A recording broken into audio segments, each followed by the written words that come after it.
पंजाब के किसान यूनियन के नेताओं की बैठक भारत सरकार ने आमंत्रित की थी। इसको नीचे कर ले। इस बैठक में हमारे भारत सरकार के रेल मंत्री माननीय पीयूष गोयल जी, नीचे कर ले। हमारे राज्य मंत्री माननीय सोम प्रकाश जी, कृषि सचिव, कृषि मंत्रालय के अधिकारीगण, पंजाब सरकार के अधिकारीगण और यूनियंस के नेतागण उपस्थित हुए।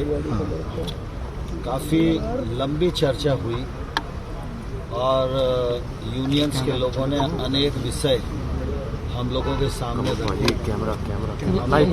विषयों पर चर्चा की और चर्चा करने के उपरांत यह तय हुआ कि यह चर्चा अभी और जारी रहेगी। चर्चा सौहार्दपूर्ण वातावरण में थी और सभी लोगों ने गंभीरता से अपनी बात रखी। सरकार का पक्ष भी हम सब लोगों ने रखा, लेकिन अभी आज की बैठक में ये ध्यान में आया कि उनकी डिमांड और सरकार की स्थिति इसमें काफ़ी दूरी है और एकदम विक्रम भाई थोड़ा नीचे करो वाला नहीं है। इसलिए मैंने उन्हें आग्रह किया कि वो लोग लगातार हम लोगों के साथ बैठें और हम लोग सभी कृषि के क्षेत्र में काम करने के लिए और कृषि को समृद्ध बनाने के लिए प्रतिबद्ध हैं और आप उससे सीधा लाभान्वित हो, एक दूसरे के पूरक हैं। इसलिए हम लोगों को बार बार बैठकर विचार करते रहना चाहिए। मैं धन्यवाद देना चाहता हूं सभी यूनियंस का कि वो आए और अच्छे माहौल में उन्होंने चर्चा की। हम लोगों ने उनको यह भी बताया कि नरेंद्र मोदी जी के समय में कृषि के क्षेत्र में काफ़ी व्यापक तरीके से काम हुआ है और कृषि के क्षेत्र में जो बाधाएं अनुभव की जाती थी उन बाधाओं को भी दूर किया है। जहां फंड्स बढ़ाने की ज़रूरत थी वहां फंड्स भी बढ़ाए, जहां संस्थागत काम करने की आवश्यकता थी वहां संस्थाएं बढ़ाई हैं, जहां योजनाओं की आवश्यकता थी वहां योजनाएं बढ़ाई हैं और जहां कानून बनाने की और बदलने की ज़रूरत थी तो कानूनी रूप से भी रिफॉर्म किए हैं। जैसे एमएसपी बढ़ाने का काम नरेंद्र मोदी जी के समय में हुआ, 10,000 एफपीओ बनाना, उन पर 6,850 करोड़ रुपया खर्च करना, यह नरेंद्र मोदी जी के नेतृत्व में काम शुरू हुआ। इससे 86% जो छोटे किसान देश में उनको इसका लाभ मिलने वाला है। कृषि के क्षेत्र में जो निजी निवेश नहीं पहुंच पा रहा था गांव तक और उसके कारण गांव के पढ़े लिखे बच्चों को रोजगार के भी अवसर उपलब्ध नहीं हो पा रहे थे और कृषक भी इंफ्रास्ट्रक्चर का उपयोग नहीं कर पा रहा था। तो इसलिए एफपीओ बनाने के बाद जो की है उससे छोटे किसान को बहुत लाभ मिलेगा और किसान महंगी फसलों की ओर आकर्षित होंगे। किसान को नई टेक्नोलॉजी मिलेगी, अच्छा बीज मिलेगा, अच्छा पेस्टिसाइड मिलेगा, कानूनी मंच मिलेगा और इसके माध्यम से निश्चित रूप से वो अपनी माली हालत सुधार सकेंगे और एफपीओ 2 करोड़ रुपए तक का लोन भी ले सकते हैं प्रोसेसिंग के लिए, जिस पर 3% ब्याज की सब्सिडी भी भारत सरकार प्रदान करेगी और वो 2 करोड़ से ऊपर भी ले सकते हैं, लेकिन 2 करोड़ तक ब्याज की सब्सिडी भारत सरकार किसानों को देगी। 1 लाख करोड़ का इंफ्रास्ट्रक्चर फंड आत्मनिर्भर भारत पैकेज के अंतर्गत घोषित किया गया है, उसका क्रियान्वयन प्रारंभ। इन सब योजनाओं और कार्यक्रमों के माध्यम से निश्चित रूप से आने वाले कल में किसानों के जीवन स्तर में एक अच्छा बदलाव आएगा। जहाँ तक नए कानूनों का सवाल है, मैं समझता हूँ किसी को उसमें संदेह नहीं होना चाहिए। नरेंद्र मोदी जी की सरकार गांव, गरीब और किसान की सरकार है। यह सरकार हमेशा किसानों के लिए प्रतिबद्ध रही है, आज भी है और आने वाले कल में भी रहेगी। किसानों के मन में ये शंका थी कि शायद नए एक्ट आ रहे हैं तो उससे एमएसपी को कोई खतरा हो सकता है। मैं आपके माध्यम से आम किसान बंधुओं को यह बताना चाहता हूं, हमारा यह नया जो कानून है यह न तो एमएसपी को प्रभावित करता है न एपीएमसी को प्रभावित करता है। इस कानून के माध्यम से किसान को अनेक विकल्प मिले और किसान के लिए जो फायदा होगा उस विकल्प पर चलकर वो अपना रास्ता तय कर सकता है और अपनी फसल के वाजिब दाम प्राप्त कर सकता है। ये सुविधा इन कानूनों के माध्यम से उन्हें प्राप्त हुई है और एमएसपी जारी रही है और अब आने वाले कल में भी जारी रहेगी। इस बार भी खरीफ की फसलों का प्रोक्योरमेंट गत वर्ष से बहुत अधिक हुआ है और पंजाब में तो बहुत अधिक हुआ है। रबी की फसल का एमएसपी बुआई से पहले हम लोग घोषित कर चुके हैं, इसलिए एमएसपी के प्रति सरकार की प्रतिबद्धता मैंने लोकसभा और राज्यसभा में भी दोहराई थी। माननीय प्रधानमंत्री जी, हमारे राष्ट्रीय अध्यक्ष जगत प्रकाश नड्डा जी, उनने भी समय समय पर इस बात को कहा है, इसलिए इस मामले में कोई शंका किसी को होनी नहीं चाहिए। दूसरा जो विषय प्रमुख रूप से ट्रेन्स का है, तो ट्रेन्स के मामले में हम लोगों का ये आग्रह था कि आपको अनुकूल वातावरण देना चाहिए और इससे पंजाब का ही फायदा होने वाला है।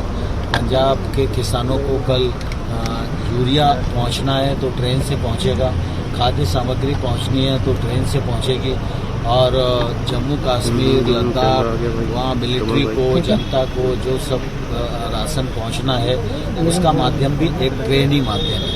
और दीपावली का मौसम है, दीपावली के समय पर हर व्यक्ति अपने घर आना चाहता है, तो निश्चित रूप से पैसेंजर ट्रेन और गुड्स ट्रेन दोनों को एक साथ ही चालू करना चाहिए।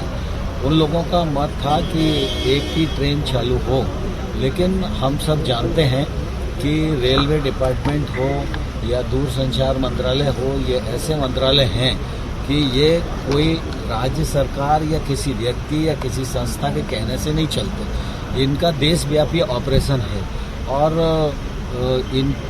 इनको पूरे देश में अपनी गतिविधियों को संचालित करना है। इसीलिए किसी व्यक्ति विशेष के कारण से ये होगा और ये नहीं होगा, ये यहाँ माल पहुँचेगा और यहाँ नहीं होगा, ये पैसेंजर जाएगा और ये नहीं जाएगा, इसको कोई व्यक्ति तय नहीं कर सकता। हिंदुस्तान में हम डेमोक्रेटिक कंट्री में रहते हैं, लेकिन रेल मंत्री जी आज पूरे समय रहे, चर्चा को उन्होंने सुना, उन्होंने आग्रह भी किया और उन्होंने कहा है कि जैसे ही आप अनुकूल वातावरण दोगे तो पैसेंजर और गुड्स ट्रेन दोनों तत्काल शुरू कर दी जाएगी। केंद्र सरकार उसके लिए पूरी तरह तैयार है। डिस्कशन हुई, ਅਸੀਂ ਆਪਣਾ ਸਾਰਾ ਪੱਖ ਰੱਖਿਆ ਵੀ ਕਿਵੇਂ ਜਿਹੜੇ ਕਾਨੂੰਨ ਉਹਨਾਂ ਨੇ ਨਵੇਂ ਬਣਾਏ ਨੇ ਇਹ ਸਾਰੇ ਦੇਸ਼ ਦਾ ਨੁਕਸਾਨ ਕਰਨਗੇ। ਅਸੀਂ ਉਹਨਾਂ ਨੂੰ ਕਿਹਾ ਵੀ ਇਹਨਾਂ ਕਾਨੂੰਨਾਂ ਨੂੰ ਵਾਪਸ ਲਿਆ ਜਾਏ, ਇਹ ਤੋਂ ਬਿਨਾਂ ਸਾਡੀ ਗੱਲ ਕਿਸੇ ਤਰ੍ਹਾਂ ਸਿਰੇ ਨਹੀਂ ਚੜ੍ਹਦੀ। ਗੱਲਬਾਤ ਵਧੀਆ ਮਾਹੌਲ 'ਚ ਹੋਈ ਔਰ ਫਿਰ ਇਹ ਫੈਸਲਾ ਹੋਇਆ ਵੀ ਇੱਕ ਮੀਟਿੰਗ ਵਿੱਚ ਫੈਸਲਾ ਹੋਣ ਵਾਲਾ ਨਹੀਂ, ਇਹਦੇ 'ਚ ਕਈ ਮੀਟਿੰਗਾਂ ਹੋਣਗੀਆਂ। ਅਗਲੀ ਮੀਟਿੰਗ 'ਚ ਫੇਰ ਇਹ ਮੁੱਦੇ ਨੂੰ ਜਦੋਂ ਹੁਣ ਫੇਰ 18 ਨੂੰ ਅਸੀਂ ਆਪਣੀ ਮੀਟਿੰਗ ਸੱਦੀ ਹੋਈ ਹੈ ਤੇ ਅੱਜ ਵਾਲੀ ਸਾਰੀ ਵਿਚਾਰਾਂਗੇ। ਰੇਲਾਂ ਉਸੇ ਤਰ੍ਹਾਂ ਬੰਦ ਰਹਿਣਗੀਆਂ, ਸਾਰਾ ਅੰਦੋਲਨ ਉਸੇ ਤਰ੍ਹਾਂ ਜਾਰੀ ਰਹੂਗਾ। 26-27 ਦੇ ਵੀ ਅੰਦੋਲਨ ਜਿਹੜਾ ਉਹ ਜਾਰੀ ਰਹੂਗਾ। ਅਸੀਂ 18 ਤਰੀਕ ਨੂੰ ਫਿਰ ਇਹ ਸਾਰਾ ਵਿਚਾਰ ਕੇ ਅਗਲਾ ਫੈਸਲਾ। कोई सहमति नहीं बनी आज? दोनों तरह ने अपना पक्ष रखा। अच्छा, ਅਸੀਂ ਡਿਟੇਲ ਚ ਬਹੁਤਾ ਅਸੀਂ ਟ੍ਰੇਨ ਬੰਦ ਰਹਿਣਗੇ, ਟ੍ਰੇਨ ਉਸੇ ਤਰ੍ਹਾਂ ਬੰਦ ਰਹਿਣਗੇ। ਬਹੁਤਾ ਅਸੀਂ ਆਪਣਾ ਪੱਖ ਰੱਖਿਆ। ਅਸੀਂ ਉਹਨਾਂ ਨੂੰ ਇੱਕ ਐਕਟ ਦੇ ਉੱਤੇ ਡਿਟੇਲ ਚ ਗੱਲ ਕੀਤੀ, ਕਿਵੇਂ ਉਹਨਾਂ ਨੇ ਸੰਵਿਧਾਨ ਦੀ ਉਲੰਘਣਾ ਕੀਤੀ ਹੈ, ਸਾਰੀ ਵਿਸਥਾਰਿਤ ਗੱਲ ਕੀਤੀ ਤੇ ਉਹਦੇ ਨਾਲ ਹਾਲੇ ਉਹਨਾਂ ਨੇ ਕਿਹਾ ਵੀ ਦੁਬਾਰਾ ਫੇਰ ਬੈਠਣਾ ਪਊਗਾ ਕਿਉਂਕਿ ਬਹੁਤ ਵੱਡਾ ਮਸਲਾ ਹੈ। ਅਸੀਂ ਉਹਨਾਂ ਨੂੰ ਕਿਹਾ ਠੀਕ ਹੈ ਜੀ ਬਣਾਓਗੇ सर, सरकार का क्या अप्रोच लग रहा था? क्या आपको उम्मीद है कि आपकी बातें सारी मानी? बहुत बड़ा मुद्दा है भी, सारे देश का मुद्दा है। ये दोबारा कई मीटिंगां होंगी, फिर उसके बाद मैं मेजर सिंह लोनावाल, जनरल ਸਕੱਤਰ ਕੋਲ ਹੈ ਕਿਸਾਨ ਸਭਾ ਪੰਜਾਬ। ਅੱਜ ਕਿਸਾਨਾਂ ਨੂੰ ਕੇਂਦਰ ਦੀ ਸਰਕਾਰ ਵੱਲੋਂ 30 ਕਿਸਾਨ ਜਥੇਬੰਦੀਆਂ ਨੂੰ ਬੁਲਾਇਆ ਗਿਆ ਸੀ। ਕਿਸਾਨਾਂ ਨੇ ਉਹ ਜਥੇਬੰਦੀਆਂ ਆਈਆਂ, अपनी बात जो केंद्र के कानून बनाए हैं उनके संबंध किसानों ने अपनी बात रखी और किसानों ने इसके लाल पराली के संबंध जो ऑर्डिनेंस किया है 5 साल की सजा और 1 करोड़ जुर्माना, उसकी भी बात 2020 को जो बिजली बिल बनाया वो जाकर सरकार के पास अपनी मांगे रखी। सरकार ने आपसे बात की, दोनों की बात होने के बाद अगला फैसला हुआ है कि अगली मीटिंग में विचारने के बाद अगले गलबात आगे खुलेगी और इस इसके अलावा जो गाड़ी है पंजाब में वो उसी तरह बंद रहेगी और ट्रेन 26 और 27 किसानों का जो संघर्ष चल रहा है वो संघर्ष जारी रहेगा। किसान सभी देश से दिल्ली आएंगी। किसानों को जो संघर्ष है वो लगातार किसानों ने फैसला किया है वो लगातार चलता रहेगा। मांगों पर हमने अपनी जो मांगों का मांग पत्र था सरकार को सौंप दिया, जिसमें खेती बाड़ी मंत्री तोमर जी और दूसरे अपने रेलवे के मंत्री वो मौजूद थे। उन्होंने हमारी बात सुनने के बाद सरकार का पक्ष रखा। दोनों का पक्ष रखने के बाद ये फैसला हुआ कि अगली मीटिंग होगी उसमें कोई निर्णय लेंगे ताकि बातचीत चलती रहे, बातचीत टूटती नहीं और किसानों की बात सरकार के आगे समय दी जाएगी। अगली मीटिंग कब होनी है सर? अगली मीटिंग हमारी जो 18 तारीख को है वो उसमें विचारेंगे सभी जो आज के मसले हैं। सभी किसान चंडीगढ़ में हो रही है जो, और सरकार के साथ बात करने के बाद 18 को अगली मीटिंग सरकार तय करेगी। ठीक, थैंक यू सर। मैं कुलवंत ਸਿੰਘ ਸੰਧੂ ਜਨਰਲ ਸਕੱਤਰ ਜਮਹੂਰੀਅਤ ਪੰਜਾਬ।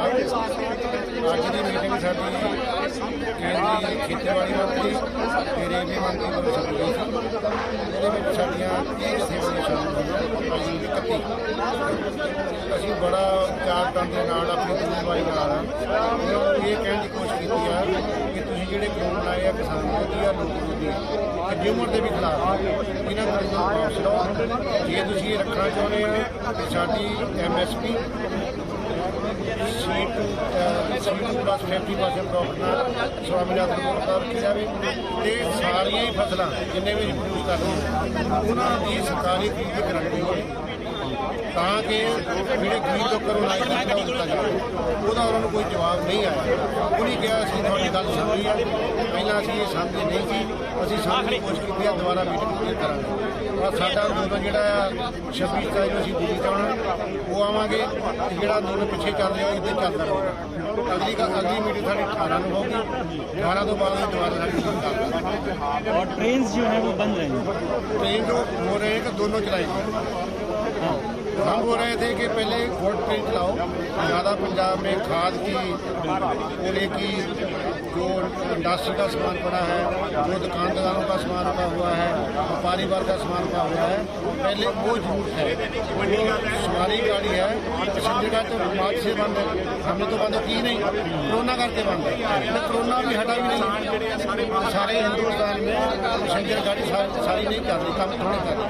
वो बोलते दोनों चलाएंगे, एक कल ही नहीं। इसका मतलब अभी चलेगी नहीं चलेगी। 18 को मीटिंग करेंगे हम।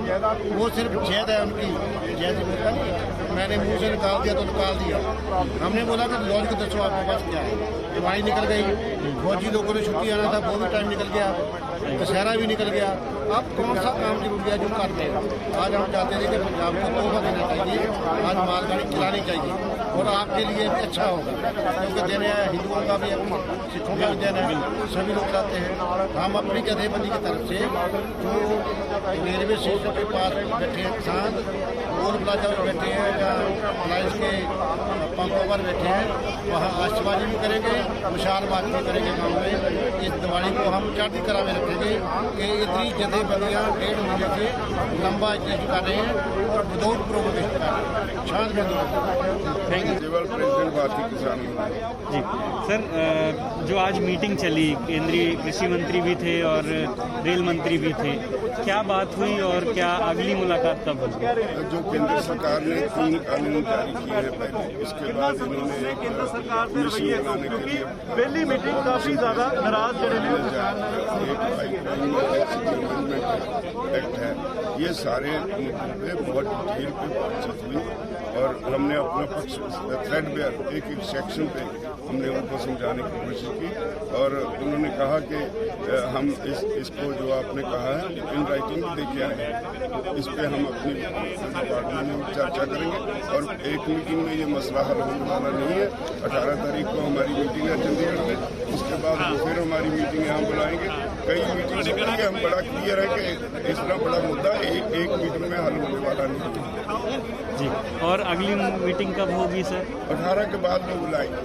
और क्या वो दिल्ली में ही होगी? दिल्ली में ही होगी, 18 के बाद होगी। और क्या लगता है सरकार के रिस्पॉन्स से कि एक पॉजिटिव आउटकम आने की संभावना है? देखिए, ये तो कई मीटिंग्स के बाद कुछ कह सकते हैं कि क्या होगा, लेकिन हमने अपना पक्ष विस्तार से जो आपको ये कानून बनाए हैं उससे क्षेत्र में पूरा देश बर्बाद हो जाएगा, कॉर्पोरेट्स का गुलाम हो जाएगा, ये आपको वापस लेने पड़ेगा। और रेल सेवाओं के संदर्भ में क्या बात हो सकती है? रेल सेवाओं के बारे में हमने कहा कि आप गुड्स ट्रेन चला सकते हैं, उन्होंने कहा दोनों चलानी है, तो हमने इनकार कर दिया। तो हमने 18 तारीख को अपना अगली मीटिंग चंडीगढ़ में रखी है। इसका मतलब ये माना जाए कि तब तक अभी रेल सेवाएं नहीं चलेंगी? नहीं, 18 तक चलेगी। Thank you.